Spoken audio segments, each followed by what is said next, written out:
Chiquillos, chiquillas, espero se encuentren bien. Aquí otro video de retroalimentación de las evaluaciones y guías que hemos estado realizando durante este tiempo. Nuevamente, espero se encuentren bien, que la pandemia los tenga sin novedad tanto a ustedes como a sus familias. Eh, este video es sobre la retroalimentación de la evaluación número 1, que fue la que hicimos a mediados del mes de mayo, mediados del mes de mayo. Eh, Recordarles que los contenidos que se trataron en esta evaluación hacían relación principalmente con dos elementos. Lo primero, en relación a ciertas temporalizaciones históricas, que era solo para que se pudieran ubicar temporalmente en el espacio. Luego, un texto que ya habíamos trabajado antes sobre la industria salitrera de memoria chilena. Y por último, la elaboración de un mapa conceptual que hablara sobre la cuestión social y la respuesta principalmente del movimiento obrero o el proletariado. El primer ítem, como les decía, era que ustedes pudieran ordenar en una línea de tiempo distintos procesos históricos de forma que pudieran ubicarse temporal y espacialmente. ¿Cuáles eran estos acontecimientos? Eran la incorporación de la Araucanía, el combate naval de Iquique, el periodo de la cuestión social, el periodo de la Guerra del Pacífico, como un lapsus temporal, puntualmente la matanza de la Escuela de Santa María, y eso se explica con el ítem 3 por qué lo mencionamos, y después el periodo de la economía salitrera. Ustedes en esta línea de tiempo lo podían haber ordenado de distintas formas. Lo que a mí me importaba es que ustedes pudieran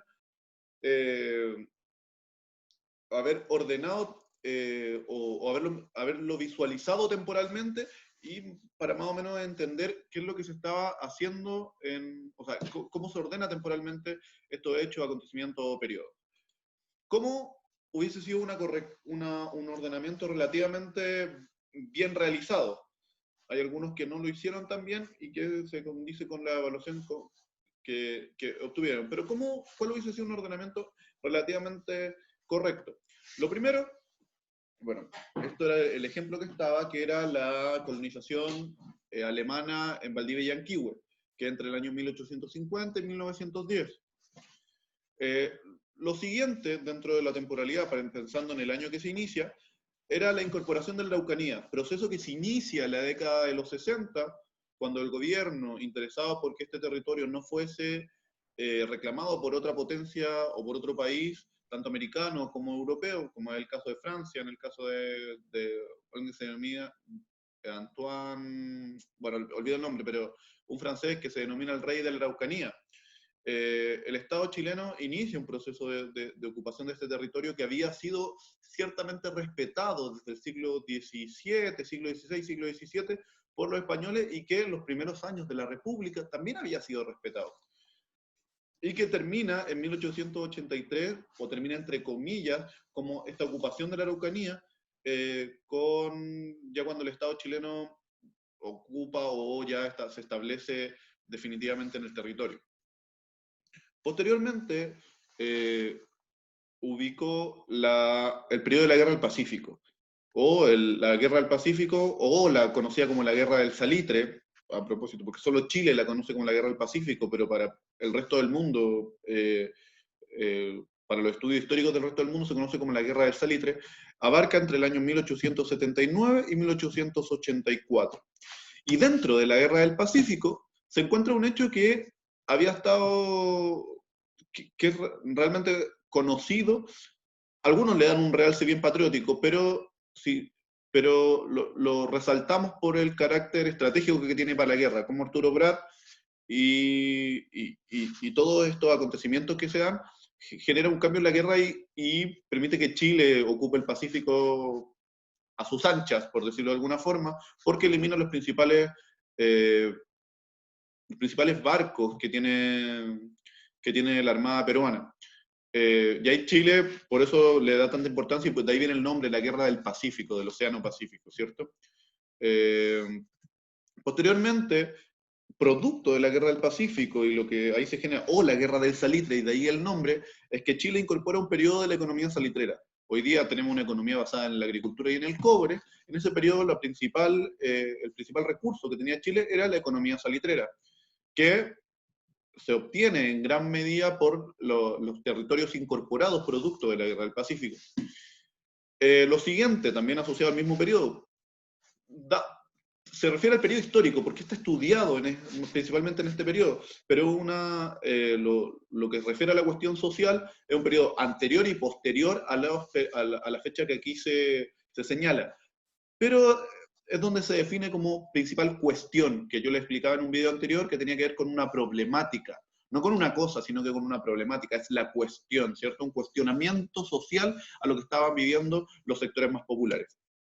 Y por último, en 1907, también producto de la cuestión social y las problemáticas sociales de ciertos sectores de la sociedad, principalmente los obreros salitreros del norte, se produce la matanza de la Escuela Santa María de Iquique, que es el 21 de diciembre de 1907.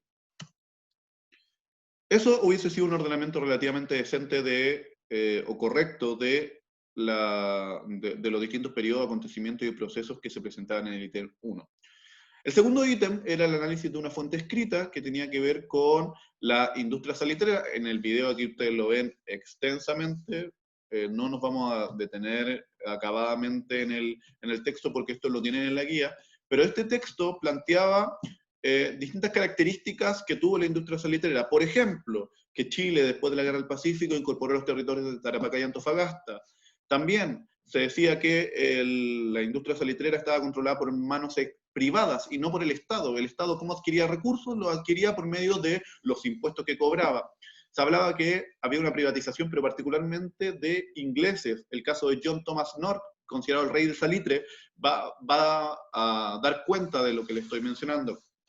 Otra de las características de la industria salitrera tenía que ver con su carácter premoderno, es decir, no se había aplicado completamente el proceso de industrialización que se estaba viviendo en el resto del mundo, sino que se estaba dando particularmente por una extracción arcaica, antigua. A eso se refiere con lo premoderno, ¿cierto? Un sistema de chunk, el moler el mineral, era bastante básico y arcaico en comparación a otros procesos industriales que se estaban dando en el resto del mundo.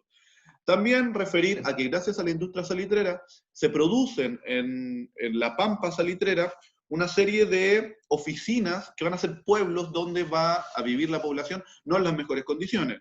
No es una ciudad, sino que son pueblos destinados solo a la extracción del mineral, donde hombres y mujeres del norte grande van a buscar una oportunidad de trabajo que se va a dar, va a estar esta oportunidad. Ahora, ¿cuáles son las condiciones? Eso es lo que se discute. Otra de las características que planteaba el texto tiene que ver con que Chile, hasta la Primera Guerra Mundial por lo menos, va a ser uno de los principales productores de salitre del mundo, si no el más gran productor de salitre del mundo, y le va a traer a la economía chilena grandes avances, un gran desarrollo, que es lo que ustedes van a ver después, cómo Chile transforma todo eso de impuestos, toda esa riqueza en grandes obras, lo transforma en obras públicas principalmente, en grandes monumentos. Chile enfrenta el centenario siendo un país rico. Bueno, hay algunas diferencias. El terremoto de 1906 de Valparaíso afecta un poco la economía, pero Chile sigue estando en una muy buena posición. Pero en 1918 se crea el salitre sintético, lo que no va a bajar enseguida la producción de salitre, pero va a afectar completamente a nuestro país, y en la década del 20 al 30 Chile ya empieza en una crisis, y después en 1929 con el crack de la bolsa mundial Chile se va a la B, por decirlo de alguna forma, ¿cierto? Y eso trataba el texto. Ahora, vamos a las preguntas. Con la explicación que acabamos de hacer, podríamos responder enseguida a las preguntas. Primero, la primera pregunta tenía relación con al menos 3 características de la industria salitrera. Podríamos decir, industria premoderna, lo que le explicaba recién, una industria controlada por los privados, y podríamos decir también, entre otras, que Chile incorpora grandes recursos producto de los impuestos. El gobierno de Chile, el Estado chileno, incorpora grandes recursos a partir de la industria salitrera, ¿cierto? Después, ¿cuáles son las consecuencias del desarrollo de la industria salitrera? Decíamos algunas, por ejemplo, la creación de ciertos pueblos salitreros, la creación de puertos, que se me olvidaba que también estaba en el texto, la riqueza que obtiene Chile gracias al salitre. Son algunas de las consecuencias que obtiene la industria salitrera, o sea, que se obtienen productos de la industria salitrera para Chile. Y por último, decía, ¿por qué fue tan importante la industria salitrera para Chile? Lo hemos dicho ya en las 2 preguntas anteriores, principalmente los recursos que incorpora el país. Chile va a ser uno de los países americanos más ricos desde la primera, finales del siglo XIX y principios del siglo XX, ¿cierto?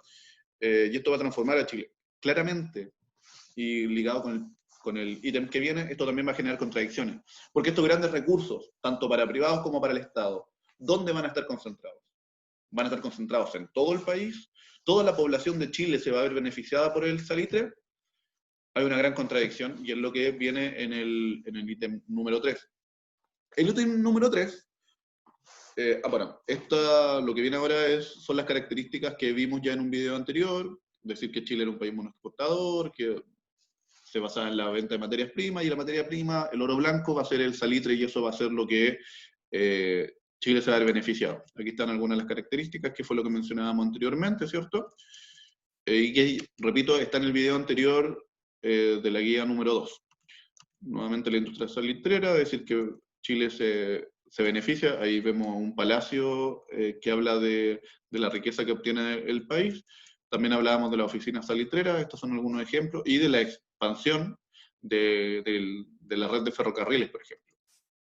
Bueno, y ahora sí, el ítem 3 buscaba que ustedes pudieran realizar, a partir de la información que está en los videos que anexamos, que está en los textos que anexamos como bibliografía para esta evaluación, y de la información que entregaba la misma guía, pudieran generar un mapa conceptual con algunos conceptos, como cuestión social, proletariado, represión del Estado, Federación Obrera de Chile, malas condiciones de vida, y otros, que los vamos a armar nuevamente en un mapa conceptual que puede haber sido distinto. Vimos varios mapas conceptuales que están muy bien organizados y que no cumplen, o sea, y que no siguen la misma estructura que les voy a presentar, pero este hubiese sido una estructura básica del ordenamiento de estos conceptos en un mapa conceptual, y que hubiese dado cuenta del proceso histórico que queríamos que ustedes pudieran visualizar. Lo primero, lo referido a la cuestión social, ya decíamos, la cuestión social como problema social era un fenómeno donde se manifiestan malas condiciones de vida. Entonces estábamos diciendo que Chile era un país que tenía muy buena situación económica, pero por el otro lado, como lo pueden ver en las imágenes, se presentan muy malas condiciones de vida. Y ahí tenemos cuestión social, malas condiciones de vida, los dos de los conceptos o de las ideas que estaban planteadas en el mapa conceptual. Después, ¿quiénes son los que se ven afectados por la cuestión social? Principalmente un sector, que es el sector popular, principalmente el sector obrero, el sector proletariado. Cuando hablamos de proletariado, para que no nos confundamos, se refiere a una clase, a un grupo social. Prole viene de descendencia. ¿Cuál es mi prole? Son mis hijos, mis hijas, ¿cierto? Entonces, el proletariado es el mundo obrero y su familia, su familia extendida. A eso se refiere con proletariado. Entonces, frente a la cuestión social y las malas condiciones que vive el proletariado, se van a dar dos situaciones que hubiese sido una idea bastante decente para poder ordenar este mapa conceptual. La primera, que el proletariado, frente a este cuestionamiento y a esta forma de vida o malas condiciones de vida que está teniendo, se va a enfrentar al problema. ¿Cómo lo enfrentamos? La primera manifestación, como ustedes lo pueden ver, por ejemplo, en esa imagen de una protesta del año 1913, se van a dar distintas protestas, huelgas, exigiendo cuestiones tan básicas, por ejemplo, como lo que dice ahí, 8 horas de trabajo diaria. 8 horas, hoy no nos parece, hoy día es algo normal, pero en ese tiempo estamos hablando de condiciones de 12 horas, de 16 horas de trabajo diario, malas condiciones de vida, mejores condiciones de salubridad, distintas protestas. Pero, frente a estas demandas, ¿cómo va a responder el Estado? El Estado va a responder principalmente no con un gran entendimiento, no va a negociar mucho. De hecho, se van a producir grandes matanzas. Hay grandes matanzas en la historia de nuestro país, donde el ejército, donde las Fuerzas Armadas de nuestro país masacraron, y lo voy a ocupar esa palabra, masacraron y asesinaron a gran parte de la población, de quienes participaban de esta protesta de huelga. Y el ejemplo más claro, que se los voy a dejar en un link en la descripción de este video, de Postales Bicentenarios, que también voy a dejar uno sobre la cuestión social. Pero uno de los ejemplos más icónicos en nuestra historia es la matanza de la Escuela de Santa María, que es lo que estaba en el ítem número 1, que se produce el 21 de diciembre de 1907, donde hay diferencias en las cifras, se hablan entre cientos y miles de muertos en la Escuela de Santa María, pero habla de cuando distintos obreros de la Pampa Salitrera de Iquique bajaron a Santa María y en una intención de negociación los congregan en la plaza de la Escuela de Santa María de Iquique y frente a negociaciones fallidas son masacrados, chiquillos, chiquillas, les disparan en la plaza, les disparan, los matan con metralletas, son acribillados. Y es una de las tantas historias que tiene nuestro país sobre cómo el Estado actúa frente, por lo menos en la primera mitad del siglo XX, a la movilización social. Que hoy día podríamos hacer un paralelo con lo que pasó hasta octubre en nuestro país, octubre, el estallido social. No podríamos hablar de una matanza, pero sí podemos hablar de una represión también del Estado frente a demandas sociales. Ojo ahí, ojo con los paralelos y los cambios y continuidades que podemos hacer en los procesos históricos. Por el otro lado, el proletariado, además de protesta de igual clase, se va a empezar a organizar y va a generar distintas formas de organización, y algunos historiadores chilenos se refieren a un Estado paralelo. Frente a esta abulia del Estado, frente a este desinterés de hacerse cargo de las problemáticas sociales, el proletariado va a generar sus propias organizaciones, van a generar sociedades de resistencia, les van a prestar dinero, van a crear escuelas. Yo les puedo contar como anécdota, mi abuela fue parte de la construcción de una escuela en algún momento. Construyeron escuelas para el pueblo. El pueblo ayuda al pueblo, a propósito de la crisis sanitaria que hoy día estamos viviendo y de las ollas comunes. Los obreros se organizan y crean sociedades propias para poder organizarse. Algunas más pequeñas, más grandes, pero empiezan a generar un Estado paralelo al Estado de Chile, frente a las riquezas que se estaban llevando la oligarquía. Los sectores populares también se organizan y crean sus propias instituciones. Una de estas grandes instituciones van a ser la Federación Obrera de Chile. La Federación Obrera de Chile va a ser quizás uno de los principales antecedentes históricos de las intersindicales o de las organizaciones sindicales que tuvo nuestro país.